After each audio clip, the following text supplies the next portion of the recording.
नमस्कार दोस्तों, मैं हूं अनुष मंगल और स्वागत है आप सभी का हमारे इस प्यार से चैनल नो विद एम में।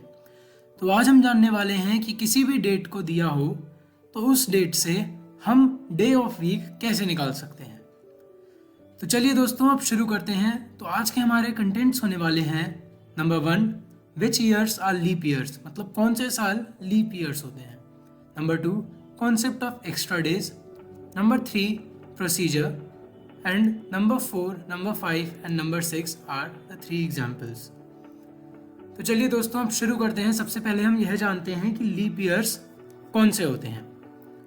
तो सबसे पहले तो आप सालों को दो तरीकों से डिवाइड करिए, सेंचुरी ईयर्स और नॉन सेंचुरी ईयर्स।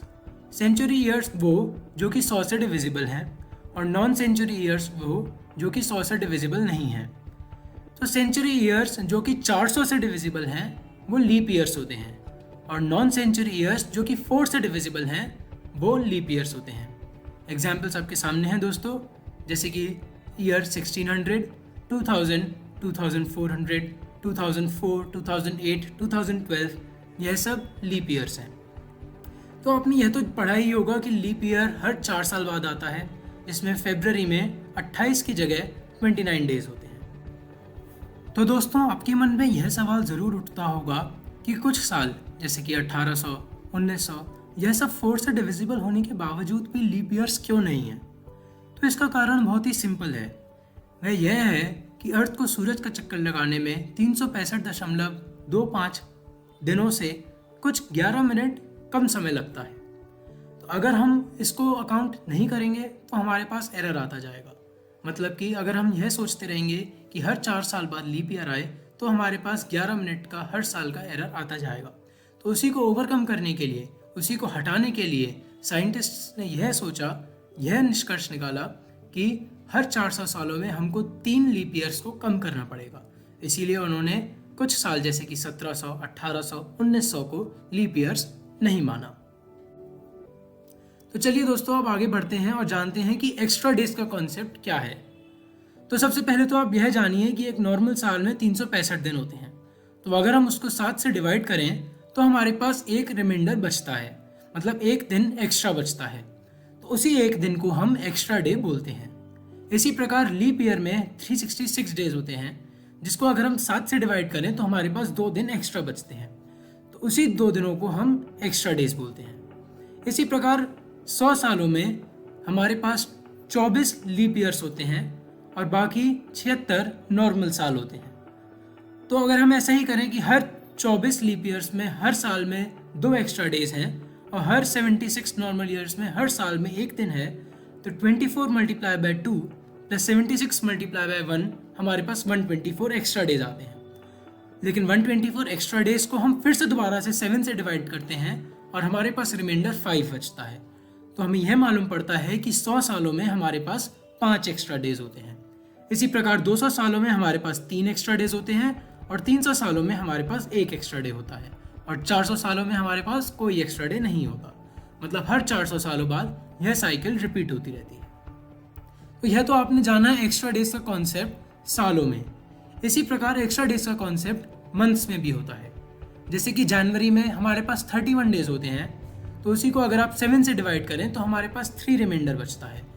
ऐसे ही सारे महीनों के एक्स्ट्रा डेज आप टेबल में देख सकते हैं। फरवरी में अगर नॉर्मल साल है तो 28 दिन होते हैं, जिसको आप 7 से डिवाइड करें तो आपके पास 0 एक्स्ट्रा डेज बचते हैं। और अगर लीप ईयर है तो फरवरी में हमारे पास 29 डेज होते हैं, जिसको आप 7 से डिवाइड करें तो आपको 1 एक्स्ट्रा डे मिलता है। तो चलिए अब हम जानते हैं कि डेट से डे ऑफ वीक निकालने का प्रोसीजर क्या है। तो सबसे पहले तो आपको जो डेट दे रखी है उस डेट तक सभी एक्स्ट्रा डेज को टोटल करना है और फिर उन एक्स्ट्रा डेज को फिर से 7 से डिवाइड करके रिमाइंडर निकाल के वो आपके पास फाइनल एक्स्ट्रा डेज आ जाएंगे। फिर जैसा कि आप टेबल में देख सकते हैं, अगर आपके पास फाइनल रिमाइंडर 0 आया है तो आपका डे संडे है, अगर फाइनल रिमाइंडर 1 आया है तो मंडे है और इसी प्रकार 6 तक आप जा सकते हैं और आपको फाइनल डे सैटरडे मिलेगा।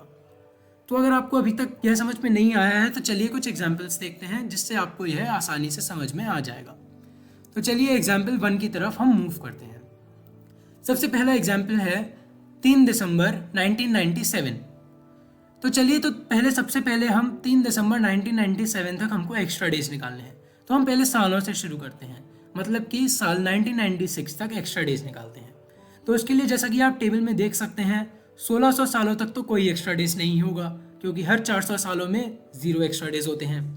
फिर उसके बाद साल 1900 तक, मतलब 300 साल और आगे बढ़ने पर हमारे पास एक एक्स्ट्रा डे बचेगा, क्योंकि 300 सालों में हमारे पास एक एक्स्ट्रा डे होता है। फिर बाकी बचे 96 साल। तो 96 सालों में हमारे पास 24 लीप ईयर्स और 72 नॉर्मल ईयर्स होते हैं।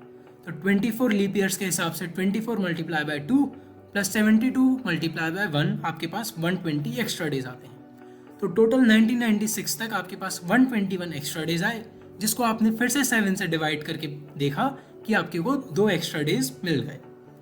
तो यह तो हुआ सालों का। अब हम बात करेंगे कि महीनों तक का क्या है। तो आपकी डेट है 3 दिसंबर, तो आपको नवंबर तक के एक्स्ट्रा महीने देखने हैं। तो नवंबर तक के एक्स्ट्रा डेज को निकालने के लिए आप हर एक महीने के एक्स्ट्रा डेज को ऐड अप करते जाएंगे।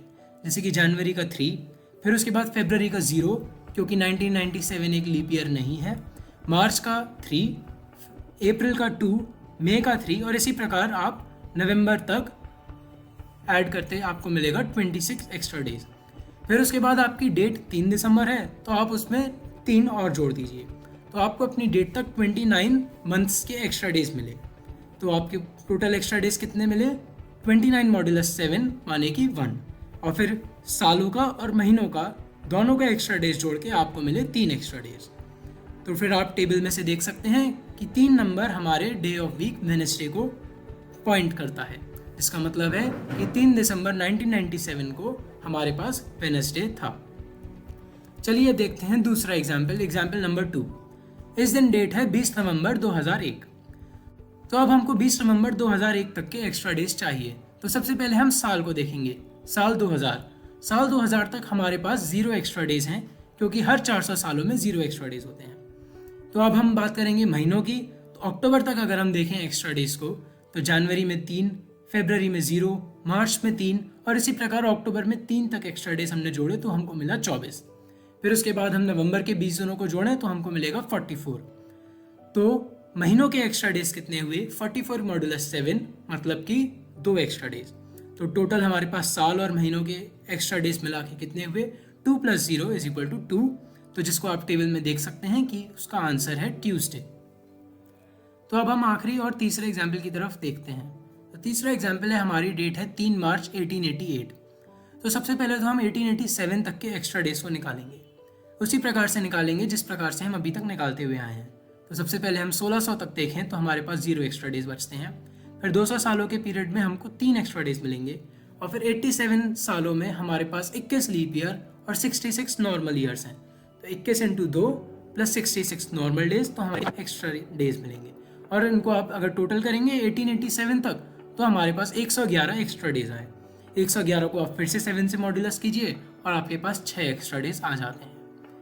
तो अब हम बात करेंगे महीनों के एक्स्ट्रा डेज की। तो यहाँ पे आप यह नोटिस करिए कि 1888 एक लीप ईयर है, तो उसमें फरवरी में हमारे पास 1 एक्स्ट्रा डे होगा। तो अगर हम महीनों के एक्स्ट्रा डेज जोड़ें तो जनवरी के 3 और फरवरी का 1, तो हमारे पास आए 4 एक्स्ट्रा डेज। और अब अगर हम डेट जोड़ें मार्च की, तो 4 + 3 हमारे पास आया 7। तो इसी प्रकार से हमारे पास महीनों के एक्स्ट्रा डेज आए 7 मॉड्यूलस 7, मतलब कि 0। तो हमारे पास टोटल एक्स्ट्रा डेज साल प्लस महीनों के मिला के कितने आए? वह आए 6 + 0 = 6 एक्स्ट्रा डेज हमारे पास आ गए। तो इसको अगर आप टेबल में देखेंगे तो आप पाएंगे कि यह है सैटरडे। तो धन्यवाद दोस्तों, मैं उम्मीद करता हूँ कि आपने कुछ नया जाना होगा और आपको यह तरीका समझ में आया होगा। तो इसी प्रकार बने रहिए, और अगर आपको यह वीडियो पसंद आया तो इसको लाइक करिए और मेरे चैनल को सब्सक्राइब करिए। Thank you.